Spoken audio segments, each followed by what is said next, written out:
Hello everyone. बेटा कल आपने पहली अप्रोच पढ़ी इक्विलिब्रियम की, जहाँ पर AS is equal to AD था, यानी कि जितना कि प्रोड्यूसर्स ये सोच रहे कि हम इतना प्रोडक्शन करेंगे, कंज्यूमर्स भी यही सोच रहे कि हम इतना परचेज करेंगे, तो दोनों क्वांटिटी एक दूसरे के बराबर हो जाती है, तो वो इक्विलिब्रियम पॉइंट सेट हो जाता है। और प्राइस का वहाँ पर कोई रोल नहीं था। जैसे डिमांड बढ़ती तो आप सप्लाई बढ़ा देते, और डिमांड घटती है तो आप सप्लाई भी घटा देते हो। दूसरी अप्रोच हमारी है S is equal to I approach, यानी कि saving is equal to investment approach. और यहाँ पर आपका इक्विलिब्रियम GDP या इक्विलिब्रियम इनकम कैसे सेट होगा वो देख लेते हैं। इस अप्रोच के according equilibrium is struck when S is equal to I, यानी कि सेविंग और इन्वेस्टमेंट एक दूसरे के बराबर हो जाती है। अब मैं थोड़ा सा सेविंग और इन्वेस्टमेंट के बारे में वैसे बताना चाह रहा हूँ, इनकी रिलेशनशिप क्या है। इनकी मेन जो रिलेशनशिप है वो इंटरेस्ट रेट के ऊपर डिपेंड करती है। मान लो बेटा सेविंग्स पर इंटरेस्ट आपको ज़्यादा मिलने लग जाए तो आप सेव ज़्यादा करोगे। जब लोग सेव ज़्यादा करेंगे तो इन्वेस्ट करने वाला इन्वेस्ट कम करेगा, क्योंकि उसको दिख रहा है पब्लिक कम खर्च कर रही है तो मुझे बिजनेस में इतना पैसा लगाने की ज़रूरत नहीं है। तो इसका मतलब क्या है बेटा, इनमें नेगेटिव रिलेशनशिप है, यानी कि सेविंग और इन्वेस्टमेंट में नेगेटिव रिलेशनशिप है। हालांकि यहाँ पर इनका कोई महत्व नहीं है, लेकिन मैं आपको नॉलेज के लिए बता रहा हूँ। और अगर इंटरेस्ट रेट सेविंग पे कम हो जाए, मान लो आप बैंक में पैसे जमा कराते हो, आपको इंटरेस्ट कम मिले तो आप क्या हो गए, अरे क्या करें सेव करके, तो आप खर्च करना स्टार्ट कर देते हो। ठीक है, तो इन्वेस्टमेंट करने वाला क्या है, वो ज़्यादा करेगा क्योंकि लोग खर्च कर रहे हैं। दूसरा, उसको भी लोन वगैरह है वो कम इंटरेस्ट पर मिल जाता है। तो यहाँ पर बेसिकली हम एस फंक्शन की बात करते हैं। एस फंक्शन का मतलब हम फंक्शनल रिलेशनशिप देखते हैं सेविंग और इन्वेस्टमेंट, सेविंग और इनकम के बीच। अगर आपकी इनकम बढ़ती है तो आप पैसा ज़्यादा सेव करोगे, इनकम घटती है तो आप कम पैसा सेव करोगे। तो यहाँ पर पॉजिटिव रिलेशनशिप है। हालांकि सेविंग तीनों तरह की कंडीशन हो सकती है, नेगेटिव हो सकती है, ज़ीरो हो सकती है और पॉजिटिव हो सकती है। नेगेटिव तब होगी जब आपकी इनकम ज़ीरो हो या कंजप्शन से कम रहे, और ज़ीरो कब होगी जब आपकी इनकम कंजप्शन के बराबर हो जाती है, और पॉजिटिव कब होगी जब आपकी इनकम कंजप्शन से ज़्यादा हो जाती है, यानी कि आप जितना कमाते हो उससे कम खर्च करते हो, थोड़ा बचा लेते हो। तो इस तरह से हम देख लेते हैं। यहाँ पर एक चीज़ है, IM इन्वेस्टमेंट फंक्शन है जो ऑटोनोमस इन्वेस्टमेंट, यानी कि इन्वेस्टमेंट में कोई चेंज नहीं होगा, वो बिल्कुल स्ट्रेट लाइन होगी, हॉरिजॉन्टल स्ट्रेट लाइन। तो इसके लिए अब हम टेबल देख लेते हैं, फिर उसके हिसाब से हम डायग्राम ड्रॉ करेंगे, देखते हैं। तो यहाँ पर बेसिकली बेटा इक्विलिब्रियम GDP और इनकम टेबुलर प्रेजेंटेशन। तो इसमें आप इक्वालिटी देखोगे S और I के बीच में, हमने सारी चीज़ें ली हुई हैं। सबसे पहला इनकम GDP या Y, या आप इसको AS भी बोल सकते हो, एग्रीगेट सप्लाई। यहाँ पर ले लिया आपने कंजप्शन, यहाँ पर ले लिया आपने सेविंग, और ये ले लिया आपने इन्वेस्टमेंट। ये तो बेटा कांस्टेंट रहेगा, हर एक जगह 20 है, चाहे इनकम का लेवल कुछ भी हो, कंजप्शन का लेवल कुछ भी हो, आप सेव कितना भी कर रहे हो, इसमें कोई फर्क नहीं पड़ेगा। अब ये वही टेबल है जो आपने शुरुआत में बनाई थी। इनकम आपकी 0, कंजप्शन आपका 30। वैसे हम जानते हैं y is equal to C plus में S, तो S कैसे निकलेगा, y माइनस C। तो 0 माइनस 30 माइनस 30, 20 माइनस 40 माइनस 20, इस तरह से आपकी सेविंग निकल के आ जाएगी। ये बिल्कुल कांस्टेंट रहेगा। अब यहाँ पर एक पॉइंट आया जहाँ आपकी इनकम 100 है और आपका कंजप्शन 80 है, और आपका सेविंग प्लस 20 और इन्वेस्टमेंट भी 20। इसके साथ हम एक चीज़ जानते हैं बेटा AD के बारे में, जहाँ पर देखो उस चीज़ को और कनेक्ट कर देता हूँ यहीं पे। जहाँ पर AS is equal to AD हो जाता है वहाँ पर इक्विलिब्रियम है, तो यहाँ पर उस चीज़ को भी समझ लीजिए। AD को हम अग्रीगेट एक्सपेंडिचर भी बोलते हैं। और एक्सपेंडिचर क्या होता है?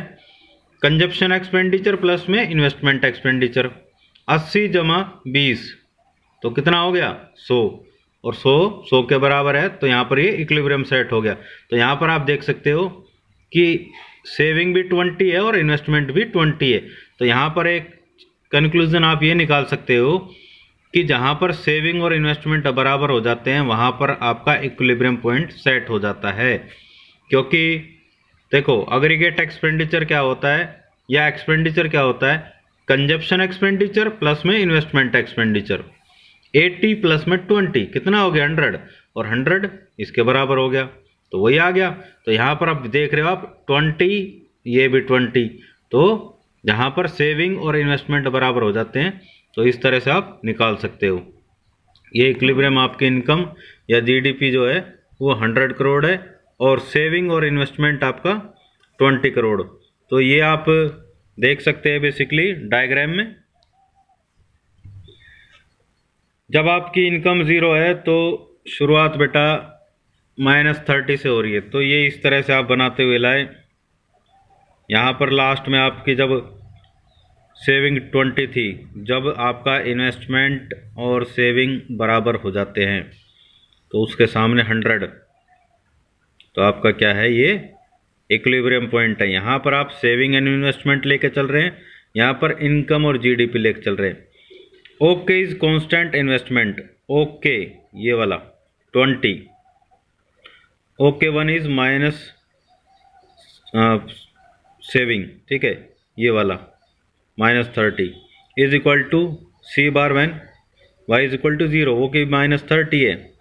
और आपका कंजप्शन जो ऑटोनोमस है वो 30 है उस टाइम पर जब आपकी इनकम 0 है। E is the point of equilibrium where S is equal to I, यानी कि सेविंग इन्वेस्टमेंट के बराबर हो गई। OT is the equilibrium income और इक्विलिब्रियम जीडीपी। OT कहाँ पर है?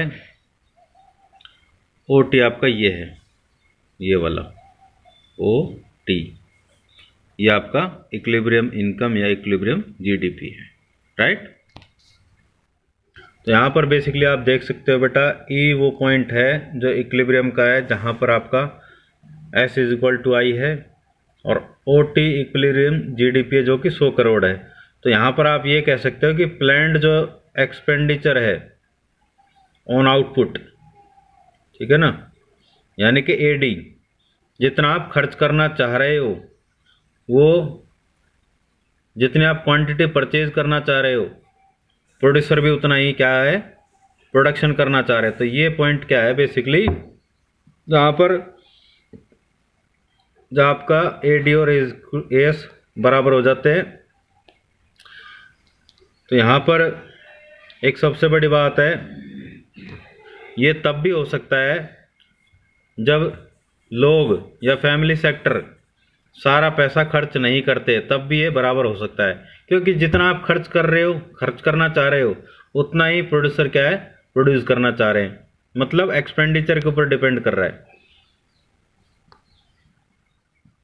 तो अब एक चीज़ है, यहाँ पर ये जो लोग कम खर्च कर रहे हैं या सेविंग जो कर रहे हैं उसकी वजह से, this is because loss of expenditure by way of S is equally compensated by gain of expenditure by way of I. जो आप सेव कर रहे हो तो उसके लॉस को किस तरह से कंपनसेट किया जा सकता है? इन्वेस्टमेंट के एक्सपेंडिचर के थ्रू। कैसे? इन्वेस्टमेंट के एक्सपेंडिचर के थ्रू कैसे? आप इन्वेस्ट क्या करोगे? कम करोगे। कम करोगे तो उससे क्या होगा बेसिकली? तो यहाँ पर बेसिकली बेटा क्या है, जब लोग सेव ज़्यादा करना स्टार्ट कर देते हैं तो इन्वेस्टमेंट कम की जाती है, तो उससे क्या होगा? प्रोडक्शन कम होगा, तो नो अनडिजायर्ड स्टॉक्स, तो फिर क्या हो जाएगा? AS is equal to AD, तो level of income is in equilibrium. तो इस तरह से वो इक्विलिब्रियम में हो जाएगा। अब आगे देख लेते हैं, what happens if S is greater than I। बेटा सेविंग इन्वेस्टमेंट से ज़्यादा है, तो इसका मतलब क्या होगा? सप्लाई एग्रीगेट डिमांड से ज़्यादा है, क्योंकि एग्रीगेट डिमांड का मतलब वही एक्सपेंडिचर है, एग्रीगेट एक्सपेंडिचर। जब सेव कर रहे हो तो इसका मतलब क्या है, आप खर्च कम कर रहे हो। तो यहाँ पर क्या होगा, एग्रीगेट सप्लाई ज़्यादा हो जाएगी एग्रीगेट डिमांड से, तो अनडिजायर्ड स्टॉक्स होंगे, तो फिर उससे क्या है, आप प्रोडक्शन कम कर दोगे। प्रोडक्शन कम करोगे तो इनकम कम जनरेट होगी। जब इनकम ही कम जनरेट होगी तो आप सेव भी कम करोगे। तो सेव कम करोगे तो फिर क्या है, अगेन वो इन्वेस्टमेंट के बराबर हो जाएगी। अगर मान लो सेविंग कम है और इन्वेस्टमेंट ज़्यादा है, सेविंग कम इन्वेस्टमेंट ज़्यादा, इसका मतलब क्या है, लोग ज़्यादा खर्च कर रहे हैं, सेव कम कर रहे हैं, तो बेटा सप्लाई कम होगी। सप्लाई कम होगी तो वो क्या करेंगे, प्रोडक्शन ज़्यादा करेंगे, प्रोडक्शन बढ़ाएंगे तो इनकम बढ़ेगी, और इनकम बढ़ने से आपकी सेविंग भी बढ़ती है। सेविंग बढ़ेगी तो वो इन्वेस्टमेंट के बराबर हो जाएगी, तो अगेन क्या है, इसके बराबर हो जाएगा। अब यहाँ पर बेसिकली बेटा कुछ अजम्पशंस हैं बेसिक, जो कि रिलेटेड है इक्विलिब्रियम जीडीपी से। तो यहाँ पर 3 बेसिक अजम्पशंस है। पहला है शॉर्ट पीरियड एनालिसिस, यानी कि जो इक्विलिब्रियम के बारे में आपने पढ़ा, ये लॉन्ग टाइम पीरियड के लिए नहीं है, ये शॉर्ट टाइम पीरियड के लिए है।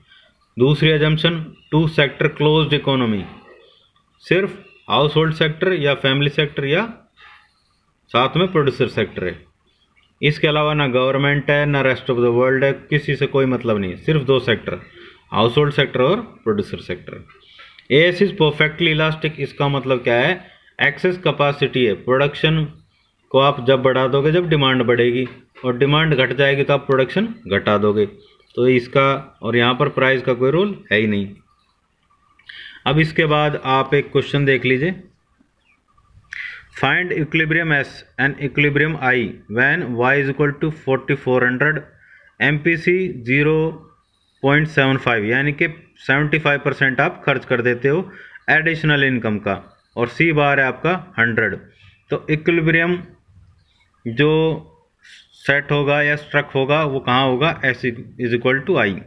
तो सबसे पहले आप S निकाल लीजिए। S क्या होता है, माइनस C बार प्लस में 1 माइनस बी वाई। बी क्या होता है, MPC।